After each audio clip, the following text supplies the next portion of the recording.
দেখুন দেখুন বাংলার মানুষ, এরাই হলো সোনার মানুষ, এরাই হলো মাটির তৈরির মানুষ।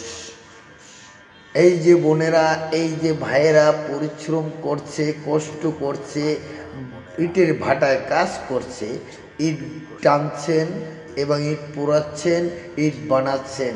এই ইট দিয়েই বড় বড় কোটিপতিরা, ক্ষমতাশীল চেহারে বসে রাজনীতিবিদ নেতারা যারা মন গড়া কথা বলছেন, তারা অষ্টলিকা বানাইয়া বড় বড় কথা বলেন যে আমরা ছিঁড়তে পারি, আমরা করতে পারি, আমরা গড়তে পারি। কিন্তু না, এটা দেখুন এই বোনেরা ভাইরা কি পরিশ্রম করছে। এরাই হলো সোনার মানুষ, এরাই হলো মাটির মানুষ, এরাই বাংলার কোটিপতিদের, রাজনীতিবিদ, ক্ষমতাশালীদেরকে অষ্টলিকার থাকার জায়গা করে দেয়। তাদের